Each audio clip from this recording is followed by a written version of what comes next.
Budget పై TDP స్పందన కొద్దిసేపటి కిందట కేంద్ర మంత్రి రామ్మోహన్ నాయుడు మాట్లాడారు. అలాగే మిగతా ఎంపీల్లో ఎలాంటి అభిప్రాయం వ్యక్తమవుతోంది? కేంద్ర బడ్జెట్ పట్ల టీడీపీ హర్షం వ్యక్తం చేస్తుంది. మొదటిసారి ముఖ్యంగా కేంద్ర బడ్జెట్లో ఏపీకి సంబంధించి ప్రత్యేక ప్రస్తావన, విభజన తర్వాత జరిగిన నష్టానికి సంబంధించి రాజధాని నిర్మాణం కానీ, పోలవరం నిర్మాణం కానీ, విభజన హామీలు కానీ, పారిశ్రామిక కారిడార్లు కానీ, రోడ్లు, రహదారులు, మౌలిక సదుపాయాల కల్పనకు సంబంధించి సహకారం కానీ, వీటన్నిటికి సంబంధించిన అంశాలు ప్రస్తావనకు వచ్చాయి. మనతో పాటు లావు శ్రీకృష్ణదేవరాయలు గారు, టీడీపీ పార్లమెంటరీ పక్షనేత గారు ఉన్నారు. సార్, ఎట్లా చూస్తారు కేంద్ర బడ్జెట్ని? ప్రత్యేక ప్రస్తావన ఆంధ్రప్రదేశ్కి సంబంధించి చేయడం జరిగింది. పోలవరం బాధ్యత తీసుకుంటా ఉన్నారు, రాజధాని నిర్మాణానికి సహకారం ఇస్తా ఉన్నారు. ఎట్లా ఉంది?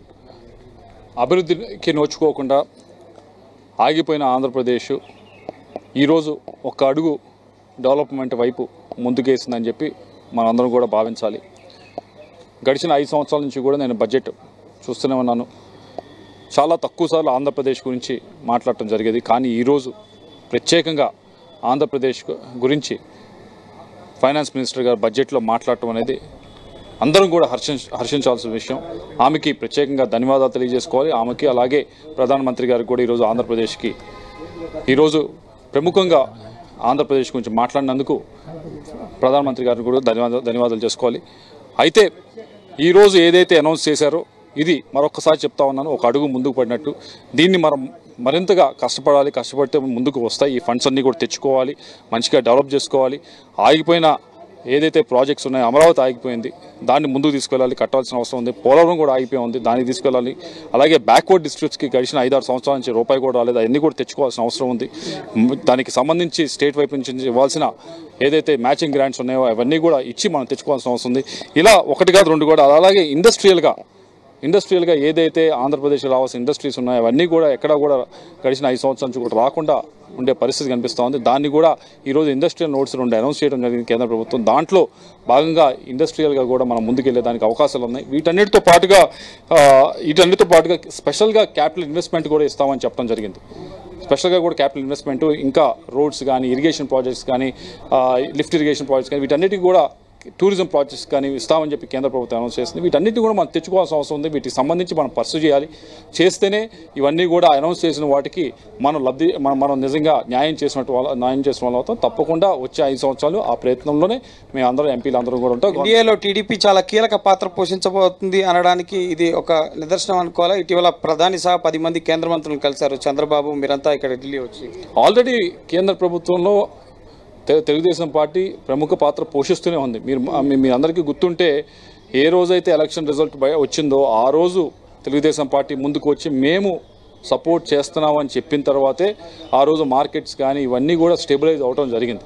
ఆ రోజు నుంచే మొట్టమొదటిసారిగా చంద్రబాబు గారు ముందుకు వచ్చి మేము ఎన్డీఏతో ఉన్నాం అని బలం చేకూర్చిన రోజే మార్కెట్స్ అన్నీ కూడా స్టెబిలైజ్ అవడం, ముందుకు వెళ్ళడం జరిగింది. అలాగే కంట్రీలో కూడా మిగతా వారందరికీ కూడా, దేశంలో మిగతా వాళ్ళందరికీ కూడా కాన్ఫిడెన్స్ వచ్చింది. లేదు మళ్ళీ ఎన్డీఏ ముందుకు వెళ్తాం. ఎన్డీఏ వచ్చే 5 సంవత్సరాలు స్మూత్గా నడవడానికి తెలుగుదేశం పార్టీ అన్ని విధాలు కూడా ముందుకు కలిసి పనిస్తుంది. దాంట్లో ముఖ్యంగా ఆంధ్ర రాష్ట్రానికి కావాల్సిన నిధులు తీసుకొచ్చుకుంటూ ఇవన్నీ చేస్తాం. ఈ 15,000 కోట్లు అమరావతి నిర్మాణానికి సంబంధించి సాయం అన్నారు. ఇది గ్రాంట్గా ఉంటుందా లేక ఫైనాన్షియల్ ఏజెన్సీస్ నుంచి సపోర్ట్గా మీకు కేటాయించడం జరుగుతుందా? అది ఇంకా ఏదైతే అనౌన్స్ చేశారో దానికి ఇంకా ఫైన్ ప్రింట్ రావాల్సి ఉంది. ఆ ఫైన్ ప్రింట్ వస్తుంది, వచ్చినప్పుడు తప్పకుండా మీకు డిసైడ్. అండ్ ఎన్డీఏ భాగస్వామ్య పక్ష రాష్ట్రాలు ఆంధ్రప్రదేశ్, బీహార్ గురించి ప్రత్యేకంగా ప్రస్తావించారు అన్న ఒక చర్చ జరుగుతుంది. దీనికి ఏమంటారు? అలా ఏం లేదు, ఇంకో స్కీమ్ అనౌన్స్ చేశారు, పూర్వోదయ స్కీమ్ అని చెప్పి అనౌన్స్ చేశారు. దాంట్లో ఈస్టర్న్ స్టేట్స్ అన్ని కూడా మాట్లాడటం జరిగింది. బీహార్ గురించి మాట్లాడారు, వెస్ట్ బెంగాల్ గురించి మాట్లాడారు, ఒరిస్సా గురించి మాట్లాడారు, జార్ఖండ్ గురించి మాట్లాడారు, ఆంధ్రప్రదేశ్ గురించి మాట్లాడారు. ప్రత్యేక కేటాయింపులు ఏపీ, బీహార్కి జరిపినట్లుగా మిగతా రాష్ట్రాలు ఎందుకంటే చంద్రబాబు నాయుడు గారు గడిచిన 4 రోజుల్లో దాదాపు 2 సార్లు వచ్చారు. ప్రతి ఒక్క మంత్రిని కలిశారు, ప్రధానమంత్రిని కలిశారు, ఫైనాన్స్ మినిస్టర్ గారిని కలిశారు. కలిసి రాష్ట్ర ఆర్థిక పరిస్థితి గురించి వివరించడం జరిగింది. మేము కూడా ఈ దేశ ప్రగతిలో మేము కూడా భాగస్వామ్యం కావాలనుకుంటున్నాం. దానికి ఒక అవకాశం కల్పించండి. ఆంధ్ర రాష్ట్ర ప్రజలు ఎప్పుడూ కూడా చాలా కసితో పనిచేస్తారు. కాబట్టి అవకాశం ఇస్తే మేము తప్పకుండా పనిచేసి మేము ఈ దేశ అభివృద్ధిలో భాగస్వామ్యం కావాలనుకుంటున్నాం. అలాగే కేవలం గడిచిన 5 సంవత్సరాల నుంచే కాదు, విభజనప్పుడు కూడా చాలా అన్యాయం జరగడం జరిగింది.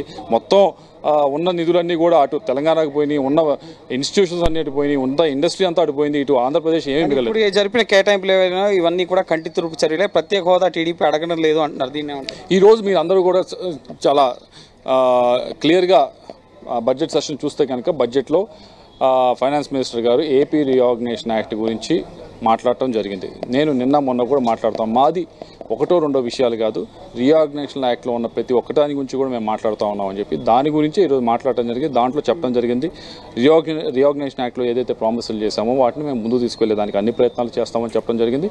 కాబట్టి మాది ఒకటో రెండో డిమాండ్లు కాదు, ఈరోజు ఏదైతే అనౌన్స్మెంట్ చేశారో అన్ని ఉత్తరాంధ్ర నుంచి రాయలసీమ దాకా అన్ని అనౌన్స్మెంట్లు తెచ్చాము. ఒక ప్రాంతానికో ఒక రీజన్కో తెచ్చినవి కాదు, అన్ని ప్రాంతాలకి తెచ్చుకోగలిగాము. అలానే ఒకటో రెండో ప్రామిసులుగా అన్ని ప్రామిసులు తెచ్చుకునేదానికి ప్రయత్నిస్తాం. సో నెక్స్ట్ ఫ్యూ ఇయర్స్లో ఏపీ డెవలప్మెంట్, ముఖ్యంగా ఈ పోలవరం నిర్మాణం ఎప్పటివరకు కంప్లీట్ అవుతుంది, అమరావతి ఎప్పటివరకు అవుతుంది, సో ఎటువంటి అష్యూరెన్స్ రాష్ట్ర ప్రజానికి ఇవ్వబోతున్నారు? ఇది ఏదైతే ఇన్ఫ్రాస్ట్రక్చర్ ఉందో పోలవరంకి అయితే ఆ కమిటీ వేయడం జరిగింది. ఇంటర్నేషనల్ సైంటిస్ట్ వాళ్ళందరూ వచ్చారు, వాళ్ళు అసెస్మెంట్ చేశారు. కాపర్ డ్యామ్ డ్యామేజ్ అవటం కానీ అన్ని వాటన్నిటి గురించి కూడా రావాలి.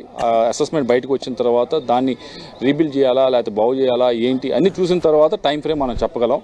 అలాగే అమరావతి అనేది అది కేవలం 2 సంవత్సరాలు అవుతుందా 3 సంవత్సరాలు అవుతుందా అనేది కాదు, అది ఎవర్ గ్రోయింగ్ ప్రాసెస్. సిటీ అనేది కొన్ని సంవత్సరాలు ఇప్పుడు హైదరాబాద్ చూస్తూ ఉన్నారు, 10 సంవత్సరాల నుంచి డెవలప్ అవుతూనే ఉంది, ఇంకా అవ్వాల్సి ఉంది. అలాగే అమరావతి కూడా అంతే, ఒక 5 సంవత్సరాలు అవుద్దా 10 సంవత్సరాలు అవుద్దా అని క్యాప్ పెట్టమాకండి. అది దాదాపు 33,000 ఎకరాలంటే ఎన్ని సంవత్సరాలు చేసినా అవుతూనే ఉంటుంది. సో ఈ ఇండస్ట్రియల్ కారిడార్స్ ద్వారా ఎంప్లాయ్మెంట్ జనరేషన్ కానీ స్టేట్ డెవలప్మెంట్ పారిశ్రామికంగా అభివృద్ధికి సంబంధించి కానీ ఎంతవరకు ఉపయోగకరంగా ఉంటాయి అనుకుంటున్నారు? చెన్నై వైజాగ్ కారిడార్ కానీ హైదరాబాద్ బెంగళూరు కానీ అక్కడ కూడా రాయలసీమ ప్రాంతాలు కవర్ అవుతాయి and Kopparthi and Orakallu corridor. ఒకటి మీరు అందరూ కూడా గుర్తుంచుకోవాల్సింది ఏమిటంటే ఆంధ్ర రాష్ట్రానికి ఉన్న అవకాశం వేరే రాష్ట్రానికి లేదు. హెవీ కోస్ట్ లైన్, పెద్ద కోస్ట్ లైన్, చాలా సీ పోర్ట్స్ ఉన్నాయి, హైవేస్ కూడా చాలా బాగా డెవలప్ అయి ఉన్నాయి, నేషనల్ హైవేస్ కూడా. ఇవన్నీ కూడా లాజిస్టిక్స్